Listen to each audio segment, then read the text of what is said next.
오늘 이제 하나님께서 또 선을 이루시기 위해서 당신의 영광의 목적을 위해서 우리 온라인상으로 예배를 드리게 되었습니다. 그런 거 구름을 아시고 오늘 같이 신령과 진정으로 예배 드렸으면 좋겠습니다.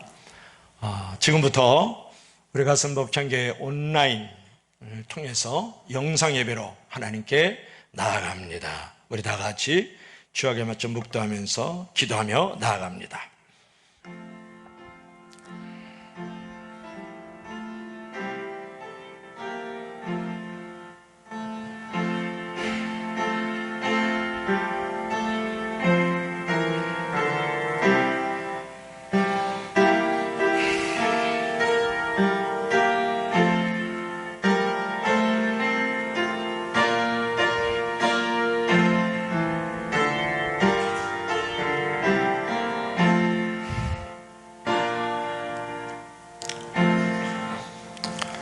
그가 우리를 흑암의 권세에서 건져내사 그의 사랑의 아들의 나라로 옮기셨으니 그 아들 안에서 우리가 속량 곧 제사함을 얻었도다. 아멘.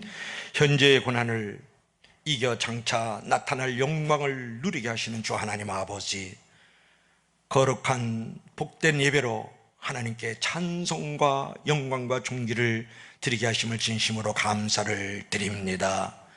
험악한 세상에서 상하고 지친 심령들이 하나님 아버지께 나아가 구원과 안식을 사모하는 마음으로 예배를 드립니다. 하늘의 신령한 은혜로 저희 성도들이 변화를 받아 구원의 길을 갈 수 있도록 성령께서 이끌어 주시고 보존하여 주시기를 원합니다. 주시는 말씀으로 우리 영혼이 거듭나게 하시고 새롭게 하시고 뜨거워지게 하여 주시기를 원합니다. 성령께서 들을 수 있는 길을 열어주시고 마음의 빗장도 열어주시기를 원합니다. 영으로 진리로 예배드리기를 사모함으로 예수 그리스도 이름으로 감사하며 기도하옵나이다. 아멘. 찬송 20장으로 하나님께 나아갑니다.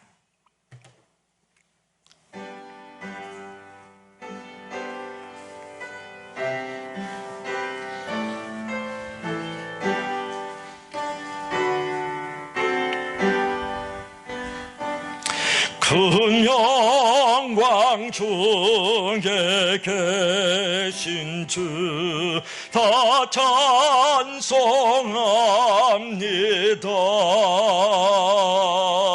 영원히 계신 주의 이름 나 찬송합니다.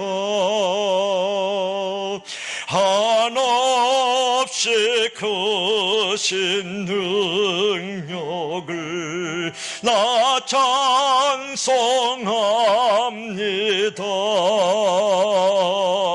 참되고 미쁜 그 언약 나 찬송합니다. 온 천지 창조하시던 그 말씀이 믿소 영원히 변치 않는 줄 나 믿사옵니다. 그 온유하신 주 음성 나를 불러주시고 그 품에 품어 주시니 나 찬송합니다.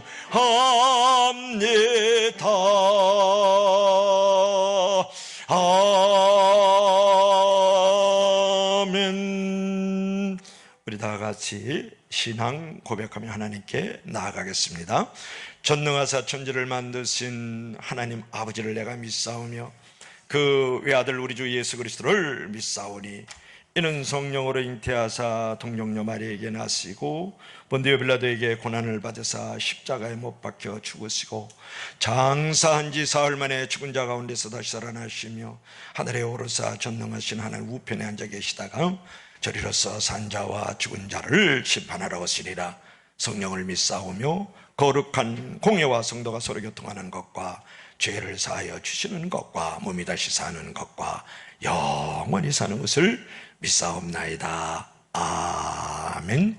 이종희 장로님께서 대표 기도해 주시겠습니다.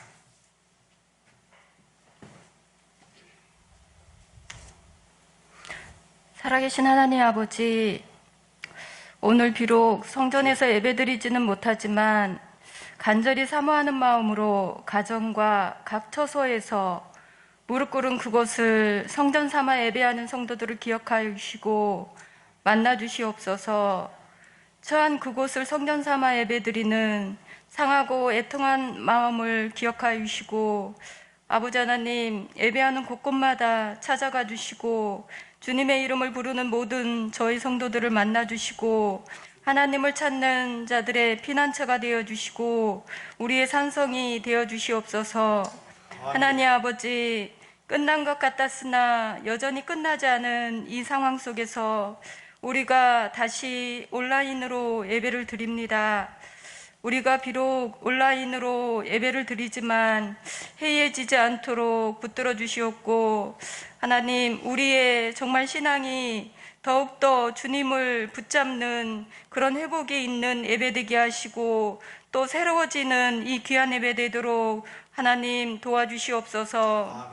하나님 아버지, 이 주어진 고난의 시간에 하나님, 저희들이 묵묵히 이 길을 걸어갈 수 있도록 도와주시옵소서. 하나님 아버지, 간절히 또 소원하옵기는 이 어려운 가운데에서 주님의 교회들을 붙들어 주시고 주님의 성도들 정말 머리카락 하나 상하지 않도록 붙들어 주시고 하나님의 의로운 오른손으로 붙들어 주시기를 간절히 간구드립니다. 하나님 아버지, 저희 성도들의 삶에 있는 또 아픔들이 있고 고통들이 있고 질병들이 있고 또 괴로움들이 있습니다. 하나님 돌아보아 주시옵소서.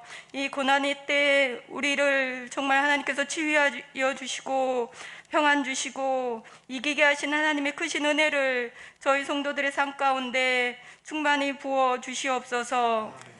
하나님 아버지, 나라를 위하여 기도합니다. 끝난 것 같았지만 다시 확진자들이 생겨나고 있습니다.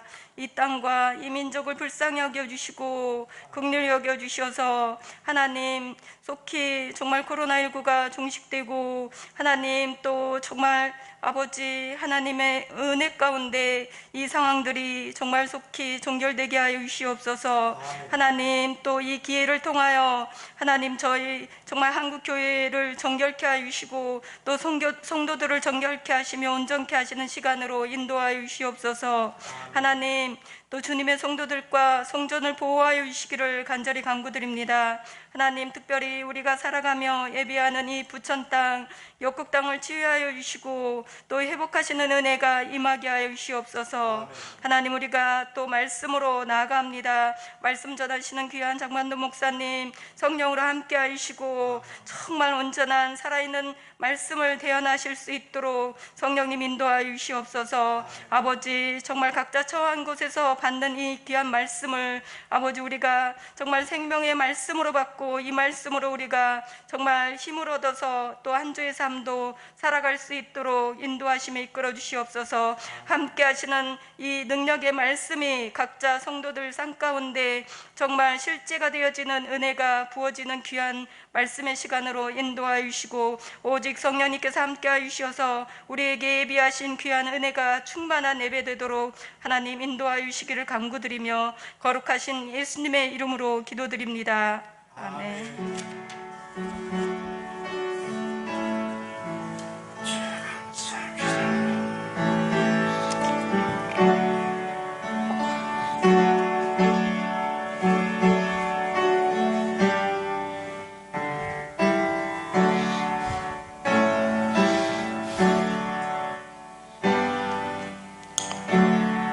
아멘. 교회 소식 먼저 드리도록 하겠습니다. 주보를 참조하도록 하겠습니다. 오늘은 교회의 여러 가지 상황과 형편에 따라서 영상 예배로 드리게 되었습니다.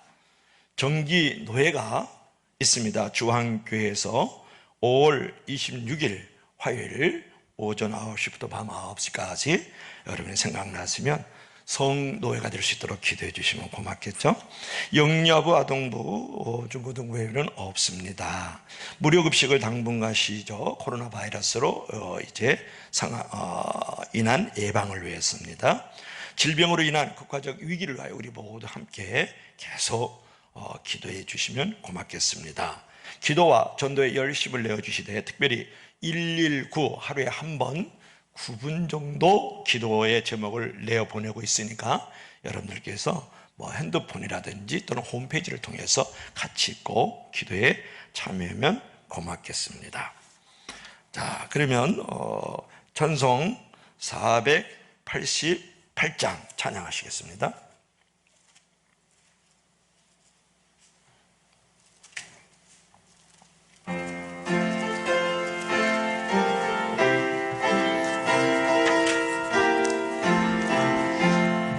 이 몸에서 망부행가 우리 주 예수뿐일세 우리 주 예수 밖에는 믿으리 아주 없도다. 주 나의 반석 있으니 그 위에 내가 서리라. 그 위에 내가 서리라. 무섭게 바람 부는 밤 물결이 높이 설렐 때 우리 주 크신 은혜에 소망에 닿을 줄이라. 주 나의 반석이시니 그 위에 내가 서리라. 그 위에 내가 서리라. 세상에 믿던 모든 것 끊어질 그날 되어도 구주의 언약 믿사와 내 소망 더욱 크리라. 주 나의 반석이시니 그 위에 내가 서리라. 그 위에 내가 서리라. 넌 천국 올라가 하나님 앞에 배울 때 구주의 의를 힘입어 어여치 앞에 서리라. 주 나의 반석이시니 그 위에 내가 서리라. 그 위에 내가 서리라. 아멘. 하나님께서 오늘 우리에게 주시는 말씀은 고린도 후서 7장 5절부터 11절까지입니다. 신약성경 293쪽이 되겠습니다. 신약성경 293쪽이 되겠습니다. 고린도 후서 7장 5절부터 11절에 있는 말씀입니다. 교독하겠습니다. 우리가 마게도니아에 이르렀을 때에도 우리 육체가 편하지 못하였고 사방으로 환난을 당하여 밖으로는 다툼이요 안으로는 두려움이었노라.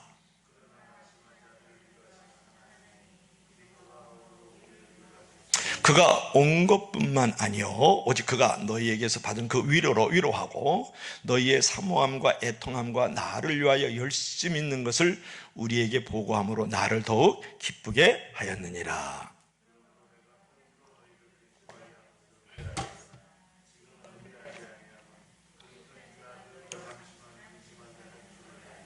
내가 지금 기뻐함은 너희로 근심하게 한 까닭이 아니요 도리어 너희가 근심함으로 회개함에 이른 까닭이라. 너희가 하나님의 뜻대로 근심하게 된 것은 우리에게 아무 해도 받지 않게 하려 함이라.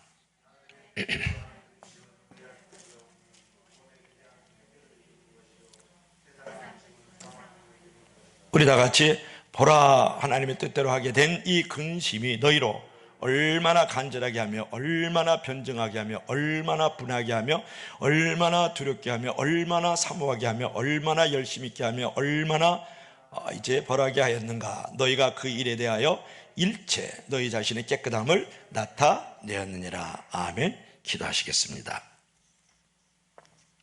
믿는 무리가 한 마음과 한 뜻이 되어 모든 물건을 서로 통용하고 자기 재물을 조금이라도 자기의 것이라 하는 이가 하나도 없더라. 아멘.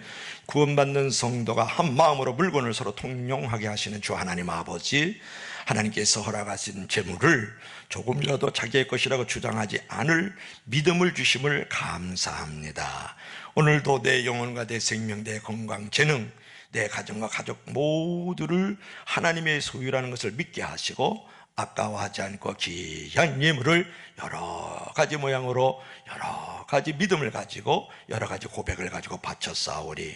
하나님께서 30배, 60배, 100배로 흔들어 넘치도록 안겨주시고 교회의 영광이 드러나며 예수 그리스도님이 높임을 받으며 하나님의 나라가 확장되기를 원합니다. 오늘도 교회를 위하여 은밀하게 수고한 아름다운 복된 일꾼들이 있사오니 하나님 위로와 소망을 넘치게 부어 주시옵소서. 오늘 제물을 드리고 또 하나님 앞에서 귀한 말씀을 듣고자 하오니 마음판에 잘 새겨줄 수 있는 복된 시간이 되기를 원합니다. 예수님 이름으로 기도합나이다. 아멘. 지금은 근심에서 벗어날 때입니다 라는 제목으로 은혜를 나누려고 합니다. 여러분, 전염병과 경제 악화의 상관관계를 여러분 좀 알고 계실까요? 대표적인 사례가 2014년에 발발한 에볼라 바이러스예요.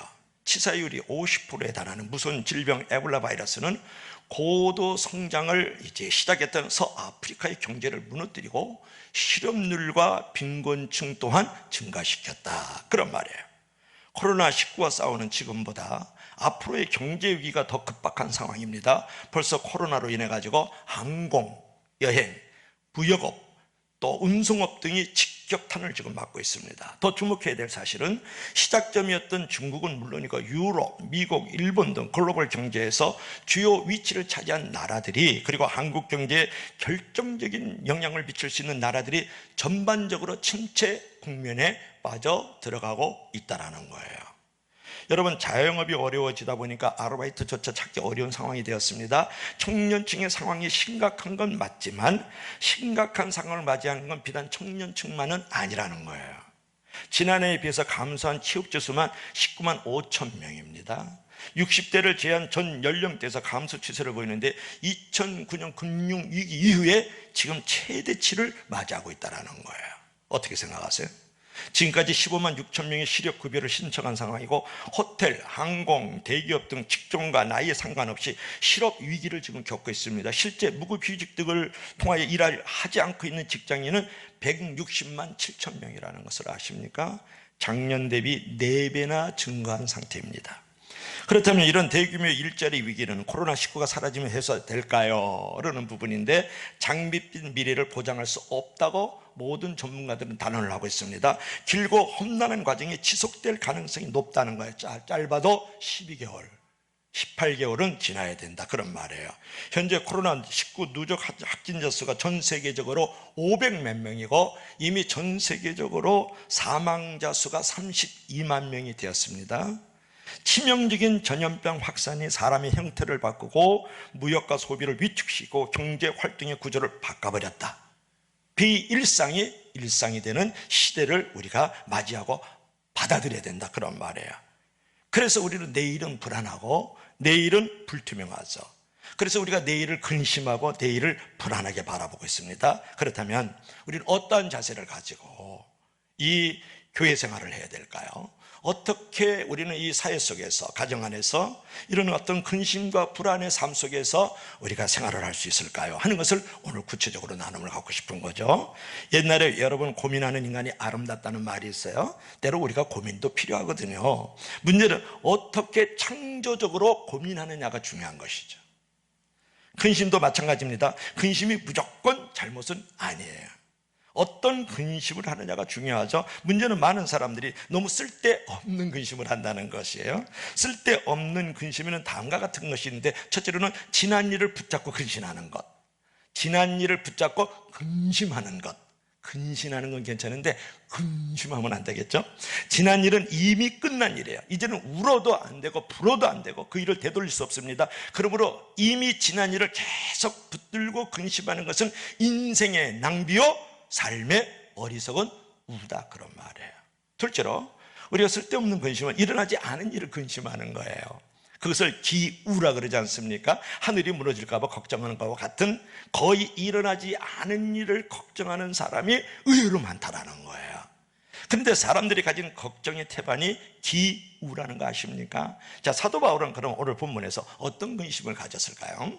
또 어떻게 근심을 직면하면서 이것을 해결해 나갔을까를 오늘 우리가 교훈을 받고자 하는 것이죠. 자, 바울은 마게도냐에 도착한 후, 마게도냐 그러면 지금 어디냐 그러면 우리 터키 이스탄불에 우리 선교사님이 지금 계시는데, 이름은 땡땡땡, 사모님은 땡땡땡. 그래서 이스탄불에서 선교사가 그랬을 때 바로 그 에게의 바다 건너편인 게 마게도냐예요. 아시겠습니까? 이게 마게도냐인데, 마게도냐에 사도 바울이 도착한 후에 거기서 무엇을 했을까? 교회 개척 사역을 했죠. 또 선교사님께 선교 사역을 할 때 많은 적대자로부터 줄곧 박해받는 환경에 처했다는 거예요. 그러니까 근심할 수밖에 없고 걱정거리가 많아질 수밖에 없잖아요.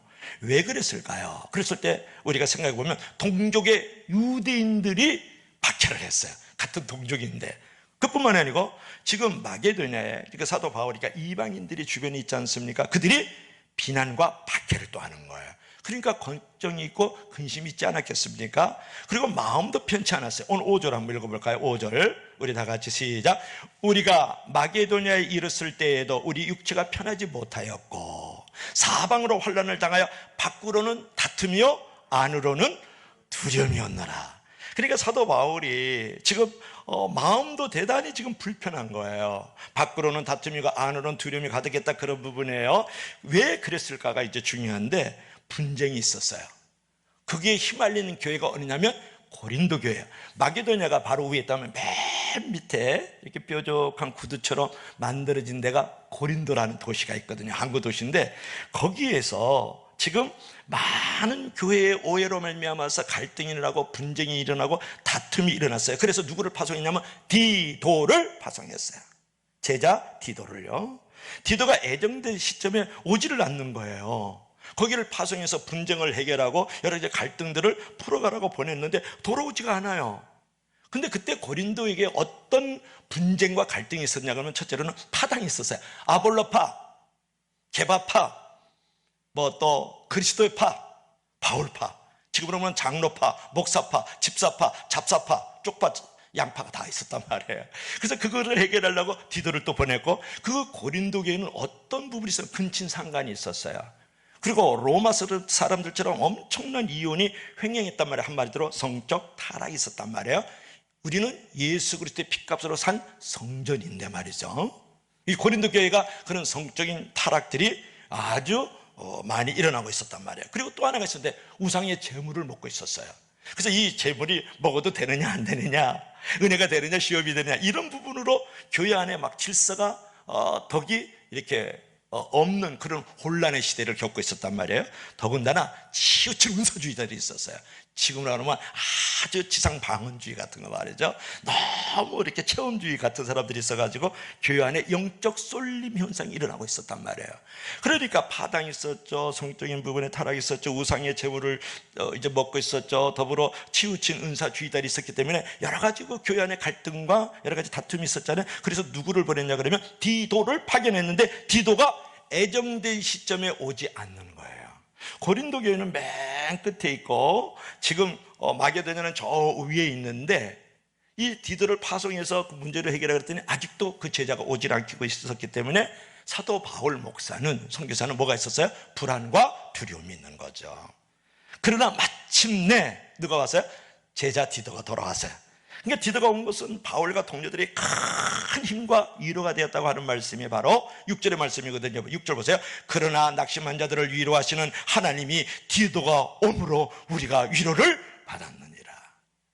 엄청난 엄청난 그 갈등과 분쟁, 여러 가지 권력과 다툼들이 일어나고 있는 고린도 교회, 그 누가 만들었어요? 사도 바울 목사가 만들었단 말이에요.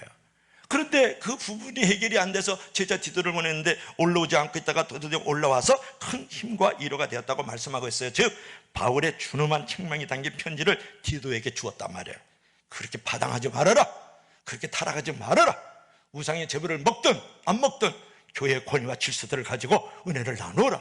예를 들면 그런 아주 엄격하고 채찍질하는 편지를 디도에게 주어가지고 고린도 교회에 보냈을 때 바울은 근신하는 마음으로 고린도 교회들이 어떻게 반응할 거에 대해서 매우 이제 그 근심하고 걱정이 되었죠.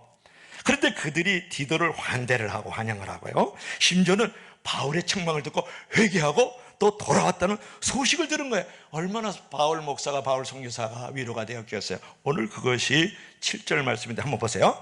저희 온 것뿐 아니요 오직 저가 너에게 받은 그 위로로 위로하고 너희 사모함과 애통함과 나를 위하여 열심히 있는 것을 우리에게 고함으로 나로 더욱 기쁘게 하였노라. 오히려 책망했어요. 오히려 채찍질했어요. 아주 엄준한 말로, 요즘으로 말하면 심하게 충격을 주었단 말이에요. 그런데 고린도 교인들이 걱정 이상으로 그들이 돌아오면서 제자 디도까지 환송을 해줬다, 그런 말이에요.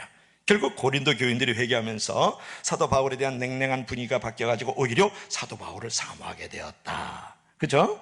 또한 사도 바울의 사역을 돕기 위해서 열심까지 낸 거예요. 누가? 고린도 교우들이. 저와 여러분들도 그러한 믿음의 고백들이 있기를 바랍니다. 자, 그런 소식을 듣고 디도로부터 듣고 사도 바울이 얼마나 기뻤을까요? 마치 잃어버린 양을 다시 찾은 것처럼 기쁨이 넘쳤죠. 그때 그가 가졌던 근심이 완전히 사라지면서 하나님을 찬양하고 하나님을 높였다, 그런 말이에요. 오늘 본문 8절 말씀을 보세요. 8절 한번 읽어볼까요? 다 같이 시작. 그러므로 내가 편지로 너희를 근심하게 한 것을 후회하였으니 지금은 후회하지 아니하면 그 편지가 너희로 잠시만 근심하게 한 줄 알미니라. 근데 그 편지를 보내놓고 채찍질하는 편지, 엄중한 편지, 아주 책임지고 신앙생활 잘하라는 그런 어떤 이제 책망의 편지를 보내고 잠시 근심했는데 후회한다. 내가 근심한 거 후회해. 오히려 그것이 이제 좋은 일이 됐다라는 거야. 근데 이 구절에서 나오는 이제 그 8절 말씀을 보면 내가 편지로 너희를 근심하게 한 것에서 편지라는 말이 나오는데 여기서 고린도 전서라는 의견도 있어요. 이거는 이제 고린도 후서잖아요. 많은 학자들은 지금은 소실돼서 없어졌지만 사도 바울의 엄격한 책망의 편지가 있었을 것으로 추정해요. 뭐 고린도 전서도 괜찮고 또는 책망한 편지였어도 괜찮습니다. 그 책망의 편지를 보내면서 사도 바울은 처음에는 후회하는 마음을 가졌다는 거예요. 내가 괜히 그냥 말해도 듣지 않는 인간들인데 이 편지로 고린도 교인들을 근심하게 한 건 아닌가?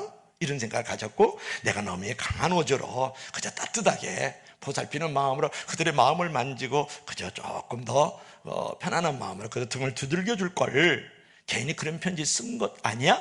이런 마음이 있었다는 말이에요. 물론 그 편지가 고린도 교인들에게 잠깐의 근심을 주기는 했습니다. 그러나 그들이 회개하고 돌음으로 말미암아서 오히려 비 온 후에 땅에 굳어듯이 서로를 더욱더 신뢰하고 사모하고 존경하는 관계가 되었다라는 것이 오늘 8절의 본문인 거예요. 사실은 이 장면에서 우리가 근심이 오히려 좋은 결과를 낳았다라는 거야. 근심이 꼭 나쁘다는 건 아니라는 말이지 않습니까? 거룩한 근심은 필요하지만 세속적 근심은 버려야 된다는 거예요. 파괴적 근심은 버려야 되고 창조적 근심을 할 줄 알아야 된다는 것을 오늘 이 본문 속에서 우리가 교훈을 받을 수 있어야 돼요. 그러면 세속적 근심, 파괴적 근심은 무엇일까요? 첫째로는 세속적 근심은 죄가 되기 때문에 버려야 되는 거예요. 여러분 성경에는 300번 이상 근심하지 말라, 두려워하지 말라, 놀라지 말라는 말씀이 나온다 그러잖아요. 결국 근심하고 두려워한다는 것은 하나님의 명령을 어기는 죄예요. 하나님을 의심하고 믿지 않는 불순종의 죄예요. 그래서 세속적 근심이 있으면 하나님이 아무리 도우려고 해도 불신앙의 죄, 의심의 죄를 가지고 있기 때문에 도우실 수 없다. 그래서 세속적 근심을 하면 안 된다는 거예요. 두 번째로는 세속적 근심은 해결책이 아니기 때문에 그렇다, 그런 말이에요. 예수님은 마태복음 6장 27절에서 뭐라고 말씀했을까요? 염려로 실을 한 자라도 자라게 할 수 있느냐? 그런 말씀을 했어요. 저희 어머니는 무슨 오경수 권사인데요. 천당에서 듣고 있겠지만 뭐라 그러냐? 너 땅을 하루 종일 파봐라 이놈아. 단돈 100원이 나오는 줄 알아? 쓸데없는 염려하지 말라는 말을 꼭 그런 식으로 저한테 이렇게 책망구질을 기억이 아직도 생생해요. 자, 무슨 말일까요? 염려로는 해결되지 않는다는 거예요. 돈이 없다고 아무리 근심해도 단돈 10,000원도 생기지 않는다는 거예요. 그 시간에 조금 더 기도하고 조금 더 땀을 흘리면서 조금 더 하나님의 말씀에 순종하면서 그 말씀을 믿기를 바랍니다. 세속적 근심은 해결책이 아니라는 거예요, 근본적으로. 세 번째로는 뭐냐면 세속적 근심은 해로운 것이기 때문에 그런데 여러분, 세속적 근심은 삶을 파괴하는 쓰레기와 같아요. 여러분 어때요? 집에 쓰레기가 있어요. 음식물 오물이 있단 말이에요. 그러면 온 집안에 그냥 악취가 진동하잖아요. 그러면 건강도 나빠지고 가정의 환경도 우울해지고 말이죠. 그 쓰레기 밟으면서 말미암아서 몸도 마음도 심지어는 영적인 부분까지도 병들게 된단 말이에요. 그래서 잠언 17장 22절에 이런 말씀이 있어요. 마음의 즐거움은 양약일지라도 심령의 근심은 뼈를 마르게 하느니라. 그러니까 근심은 뼈를 마르게 해서 결국은 영적으로, 심적으로, 육적으로, 환경적으로 병들게 하는 게 근심이다, 그런 말이에요. 한 의학 보고서에 의하면 질병의 70% 이상이 뭐라고요? 근심, 불안, 공포, 걱정, 염려에서 생긴다는 거 아니에요?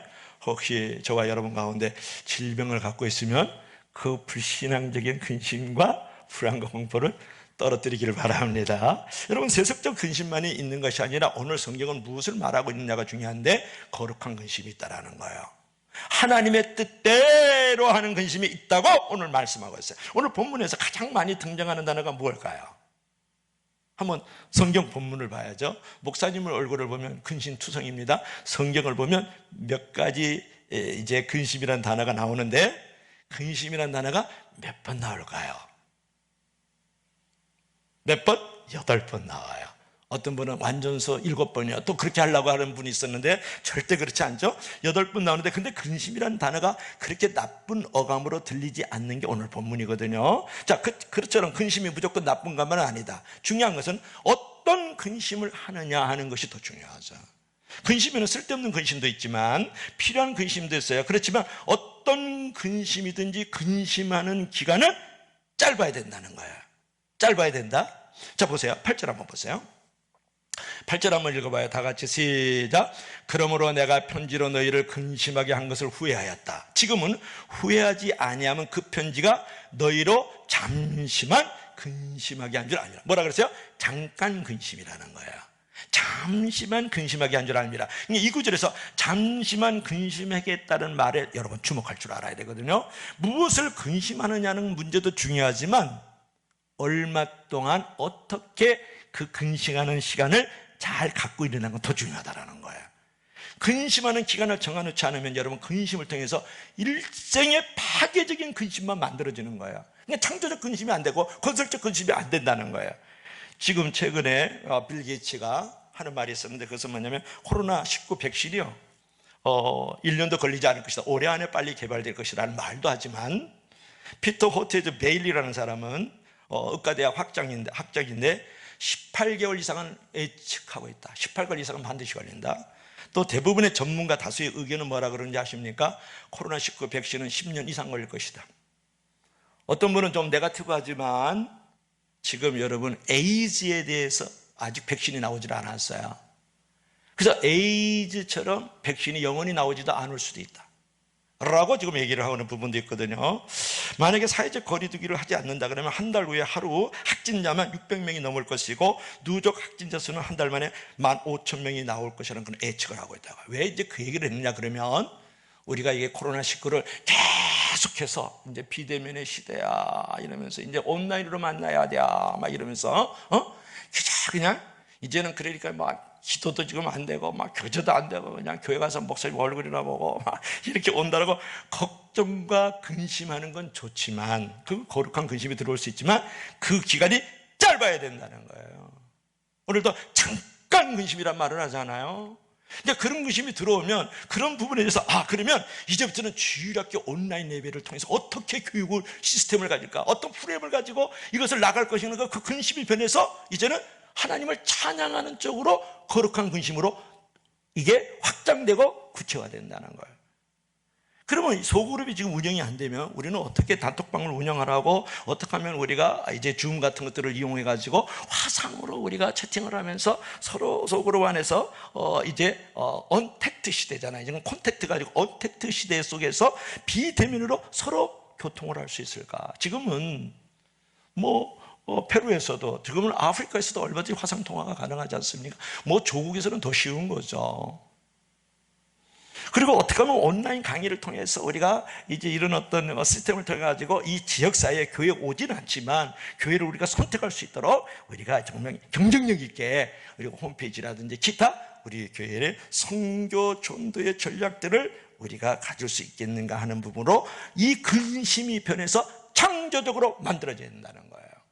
야, 적어도 올 연말까지는 빌 게이츠도 백신 안 만들어지는데 이런다든지, 차 미니멈으로 12에서 18개월은 걸려야 이제 이 코로나도 잠시 갈 수 있고 백신도 만들, 어떤 사람은 10년이래 하고 그러면 땅이 꺼져도 한숨 마신다는 문제 해결이 안 된다는 거예요. 의외로 우리는 그런 길을 걷고 있지 않느냐, 그렇게 노심초사만 하고 있지는 않느냐고 물어보는 거예요. 우리 교회는 한 걸음 더 나아가기를 주 여러분을 간절히 부탁합니다. 여러분, 사도 바울이 고린도 교회에 아픈 책망의 편지를 썼을 때 고린도 교회가 어떻게 반응할지를 대단히 근심을 했거든요. 두 가지 결과가 예상되는데, 하나는 뭐냐 그러면 내가 이렇게 책망하고 엄하게 이제 이 권면에 편지를 썼기 때문에 고린도 교회들이 감정이 상해가지고 사도 바울을 미워할 것이다. 나를 미워할 거야. 그리고 이제는 내가 개척한 목사인데 이제 쳐다보지도 않고 더 멀리, 더 높이 던져버리고 말 거야. 그런데 둘째는 뭐냐면, 처음에는 약간 기분이 상하겠지만 곧 회개하고 하나님을 다시 가까이 하는 결과가 예상되기로 했다. 그러니까 하나는 되게 부정적이죠. 하나는 긍정적이었다. 같은 근심거리가 있었지만 편지로 말미암아서 고린도 교회는 어떤 교회가 되었습니까? 두 번째 교회가 되었잖아요. 처음에는 약간 기분이 상하겠지만 회개하고 다시 하나님께로 가까이 하는 결과를 만들어 갔잖아요. 그래서 거룩한 근심이 된 거예요. 하나님의 뜻대로 하는 근심이 되었다, 그런 말이에요. 오늘 본문 9절을 보세요. 자, 9절 한번 읽어봐요. 다 같이 시작. 내가 지금 기뻐함은 너희로 근심하게 한 까닭이 아니요 도리어 너희가 근심함으로 회개함에 이른 까닭이라. 너희가 하나님의 뜻대로 근심하게 된 것은 우리에게서 아무 해도 받지 않게 하려 함이라. 여러분, 고린도 교회의 근심은 어떤 열매를 맺어서 회개의 열매를 맺었다. 회개라는 건 뭐예요? 돌아오는 걸 말하잖아요. 사도 바울 선교사님에게 돌아오고 또 이제 하나님께로 돌아오고 완전한 교회의 모습으로 돌아오는 회개의 열매를 맺었던 것이 거룩한 근심, 하나님의 뜻대로 하는 근심의 열매다, 그런 말이에요. 어느 교회가요? 고린도 교회가. 어느 성도들이? 고린도 성도들이 말이죠. 여러분, 그처럼 우리가 파괴적인 근심도 있지만 어떤 근심이 있어요? 창조적 근심도 있다, 그런 말을 드리고 있는 거죠. 여러분, 성도의 근심은 창조적 근심이 되어야 되는 줄로 믿을 수 있기를 바랍니다. 결국 문제는 뭐냐면 근심하느냐 안 하느냐, 그거 중요하지 않아요.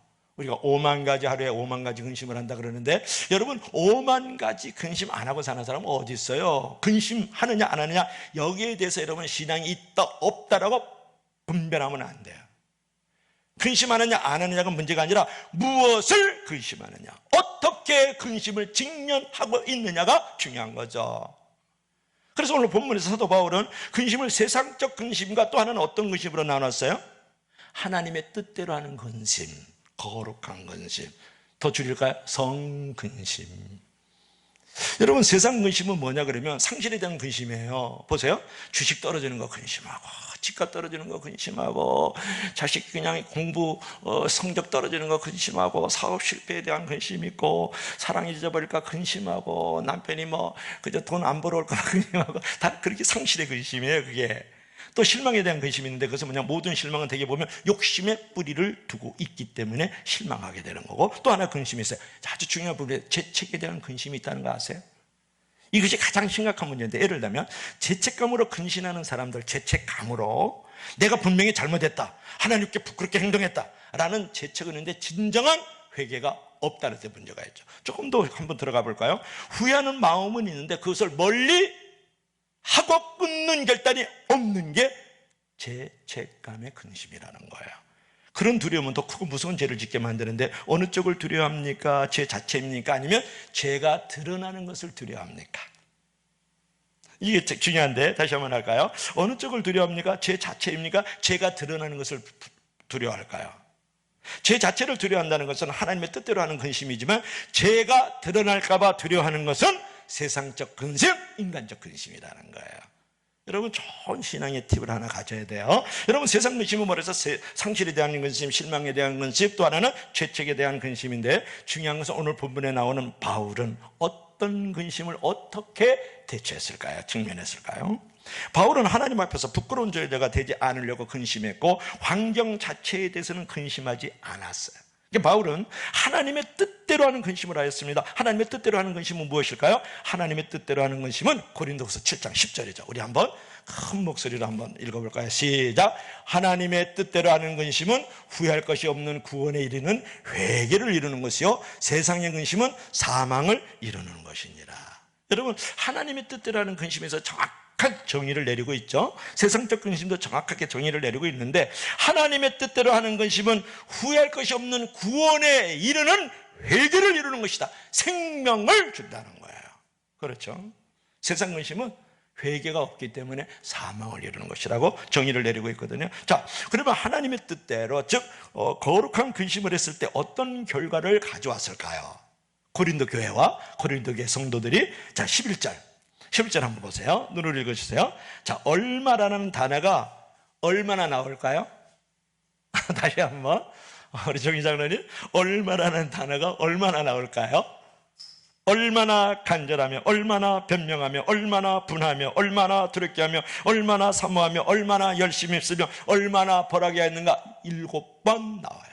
이게 이제 무슨 말이냐면 고린도 교회와 여러 성도들이 지금 거룩한 근심, 하나님의 뜻대로 근심하면서 이렇게 돌아섰을 때 얼마나 간절하게 변했는지, 즉 바울의 권면이 무성의에서 바울의 권면은 진전성이 있는 것이라고 바뀌었다라는 거예요. 얼마나 간절하며, 그 다음에 얼마나 변명하면 무슨 말이냐면 바울에 대한 적대자들, 교회에 대한 적대자들인데 그들에게 무죄를 주장하고 변론해 주는 거예요.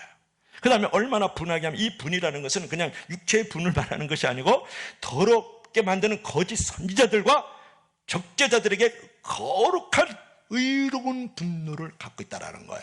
그들이 회개하며 돌아왔었을 때 거룩한 근심을 가졌을 때. 또 하나는 두렵게 함이라는 것은 무슨 말이냐면 얼마나 두렵게 하며, 이 말은 하나님의 심판과 바울을 선교사의 권위에 두려움을 갖게 됐다는 거예요. 이게 회개의 열매죠. 거룩한 하나님의 뜻대로 하는 근심에 대해서 얼마나 사모하며, 이 말은 뭐냐면 바울 목사님에 대해서 신뢰관계와 존경관계가 만들어졌다는 거예요. 또 하나 있죠. 얼마나 열심히 있게 하며, 이것은 뭐냐, 죄를 배척하면서 교훈을 지키기로 열심을 냈다는 거예요. 거룩한 근심을 했을 때, 하나님의 뜻대로 하는 근심을 했을 때. 또 얼마나 벌하게 했는가는 뭐냐 그러면, 교회 안에 죄를 짓는 사람들이 있죠. 그런 부분에서 공의를 세우면서 교회의 권위와 질서를 만드는 책벌이 있었다는 거예요. 하나님의 뜻대로 하는 근심이 고린도 성도와 교회를 이렇게 만들었다는 거예요. 7가지를. 그 열매를 말이죠. 그러면서 뭐라고 이제 결론을 짓고 있습니까? 일체 너희가 저 일에 대하여 일절 너희 자신의 깨끗함을 나타내야 하리라. 그러니까 거룩한 근심, 하나님의 뜻대로 하는 근심은 결론은 뭐냐면 깨끗함을 나타내는데, 보세요. 고린도 교회가 적대자들을 방관하던 일, 그 당시 이제 거짓 선지자, 거짓 교사들 그 당시에도 있었거든요. 그들의 미혹에 넘어갔던 일에 대해서 잘못을 회개함으로 용서받고 이제는 일절 깨끗함으로 서로 교제권을 나누고 교회를 수호하게 되었다, 지키게 되었다, 보존하게 되었다, 그런 말. 고린도 교회는 바울의 편지를 받고 바울은 일시적으로 근심을 했지만 더욱 좋게 만들어졌어요. 그처럼 근심을 통해서 좋은 결과가 생기면 그 근심은 하나님의 뜻대로 한 근심인 줄로 믿을 수 있기를 바랍니다. 자, 성경은 우리에게 근심하지 말라고 명령하셨지만 하나님이 허락하시는 근심이 있다라고 말씀을 드리는 거예요. 오늘 본문 9절 10절에서 보면 하나님의 뜻대로 하는 근심을 말하고 있는데, 하나님의 뜻대로 하는 근심이라는 것은 뭐냐 그러면 오늘날 보면 어떻게 해야 하나님의 뜻대로 살 수 있는가에 대해서 생기는 거룩한 근심이거든. 우리가 어떻게 하면 죄와 허물에서 깨끗하게 될까? 우리가 어떻게 하면 하나님의 일을 더 잘할 수 있을까? 우리가 어떻게 하면 예수 그리스도를 이웃에게 더 잘 전할 수 있을까? 우리가 어떻게 하면 교회를 부흥시킬 수 있을까? 어떻게 하면 우리 마음이 뜨거워지고 하나님 앞에서 더 헌신할 수 있을까를 염려하고 하나님의 뜻대로 하는 근심이 오늘날도 우리에게 있어야 된다는 거예요. 믿으시면 다 같이 아멘 하십시다. 세상의 근심이라는 것은 우리에게 사망을 주는 것이고 파괴하는 것이지만, 이러한 거룩한 근심은 우리를 회개케 하고 생명을 주고 부흥을 주는 것이라는 거예요. 세상 근심은 우리의 신앙생활을 침체시키고 하나님을 떠나는 생활이 되게 하지만, 하나님의 뜻대로 하는 근심은 우리의 생명에 활기와 생명력을 얻게 하는 것이다, 그런 말이에요. 그래서 우리가 따라합시다. 하나님의 근심을 맡으십시오. 다시 한번, 하나님의 근심을 맡으십시오. 여러분, 하나님의 근심을 맡으라. 되게 듣기 어려운 말씀인데 무슨 말씀일까요? 하나님의 근심이라는 것은 뭐냐면, 세상과 많은 영혼들을 바라보고 안타까워하는 마음이 하나님의 근심인 거 아세요? 그러니까 영혼이 세상적인 근심으로 자유하려고 그러면 자신의 근심은 주님 앞에 벗어놓고 내려놓고 대신 하나님의 근심을 짊어져야 된다는 거예요. 어떻게 하나님의 뜻대로 바르게 살까? 어떻게 하나님을 기쁘시게 할까? 어떻게 하면 내 자신을, 내 전부를 주님께 드릴 수 있을까 생각하면서 하나님의 짐을 지려고 하면 매우 역설적으로 우리의 인생에 근심된 짐이 벗어진다는 거 아세요? 마태복음 11장 29절부터 30절 말씀 보면 한 구절로 얘기하면 주님의 멍에를 메면 쉼을 얻습니다, 그 말을 여러분 잘 아시죠? 수고하고 무거운 짐진 자들아 다 내게로 오라. 내가 너희를 쉬게 하랴. 내 멍에는 쉽고 가볍다. 쉼을 얻는다, 안식을 얻는다. 여러분, 주님의 멍에를 메는 건 뭐예요? 기도하라, 그런 말이에요. 주님의 멍에는 전도하라, 그런 말이에요.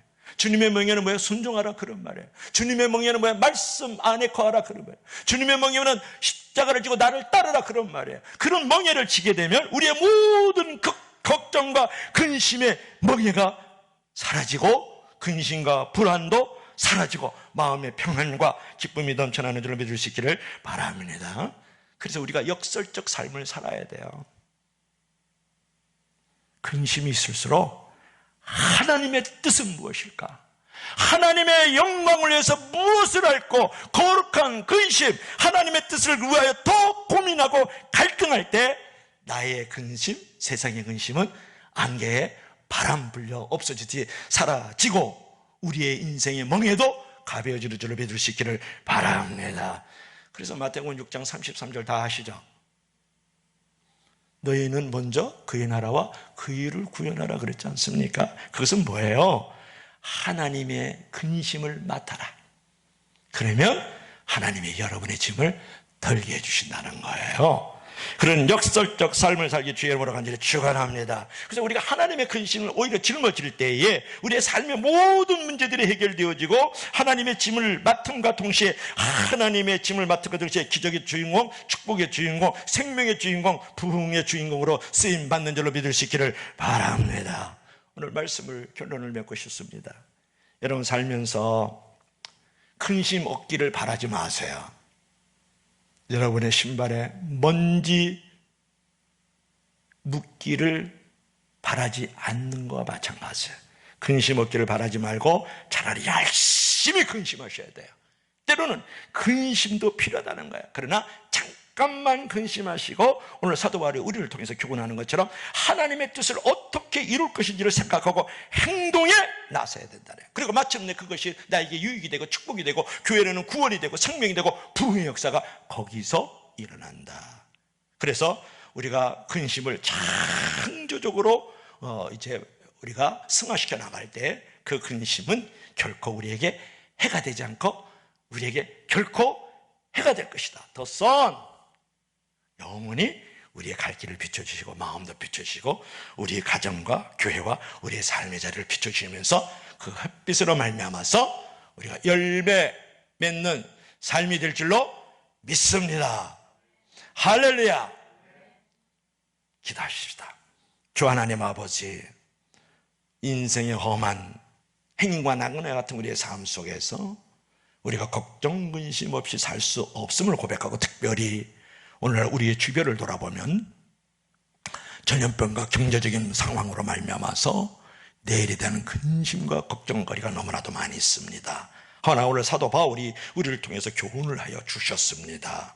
우리가 올바로 근심을 할 수 있는 믿음의 태도와 자세들을 갖게 하시되, 잠깐 근심하면서 그 근심이 오히려 창조적인 삶으로, 우리가 복된 삶으로 만들어갈 수 있는 그런 지혜를 허락하여 주시기를 원합니다. 하나님 아버지, 우리가 근심이 다가올 때 오히려 하나님의 뜻대로 하는 근심이 되어져서 하나님의 근심이 무엇인지를 알고 이 땅 위에 하나님의 뜻을 구하고 하나님의 영광을 구하고 하나님께서 원하시는 그 멍에를 짊어질 때 우리의 삶의 자리의 멍에도 꺾이고 우리의 마음속의 쉼도 안식도 누리며 참 평안과 기쁨을 경험할 줄로 믿습니다. 근심 없는 나날을 생각하지 말고 그 근심에 올바로 직면하면서 거룩한 근심, 하나님의 뜻대로 하는 근심을 통해서 놀라운 구원의 열매, 생명의 열매, 회개의 열매를 맺어가는 우리 사랑하는 성도들이 되게 도와 주시옵소서. 예수님 이름으로 간절히 기도합니다. 아멘. 우리 다 같이 찬송 486장을 부르시면서 예배를 피하는 시간을 갖고자 합니다.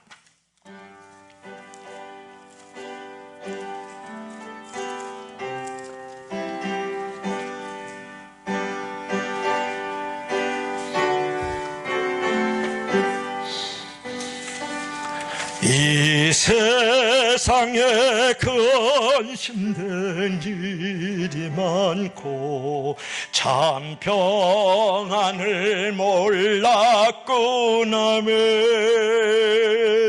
내 주 예수 나로라 부르시니 곧 평안이 시리로다.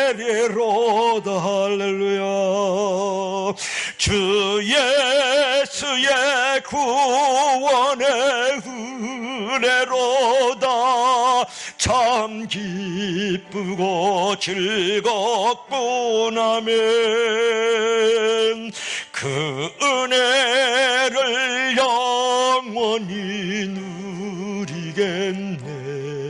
곧 평안이 시리로다. 이 세상에 곤고한 일이 많고 잠시는 날 없었구나면 내 주 예수 날 사랑하시오니 곧 평안이 시리로다. 주 예수의 구원의 은혜로다. 참 기쁘고 즐겁구나면 그 은혜를 영원히 누리겠네. 곧 평안이 시리로다. 이 세상에 죄악된 일이 많고 참 죽을 일 쌓였구나. 내 주 예수 날 건져 주시오니 곧 평안이 시리로. 할렐루야. 주 예수의 구원의 은혜로다. 참 기쁘고 즐겁구나. 그 은혜를 영원히 누리겠네. 곧 평안이 시리로다. 축도하시겠습니다. 교회벌이가 되신 우리 주 예수 그리스도의 은혜와 하나님 아버지의 지극한 사랑하심과 보혜사 성령님의 감화 감동 이렇게 통 충만하심이 머리 숙인 우리 사랑하는 온 성도들 각 가정마다 이 역곡동 부처동 이 도시와 나라 민족과 열방 위에 우리 선교사님들 위해 지금부터 영원토록 함께 계실지어다.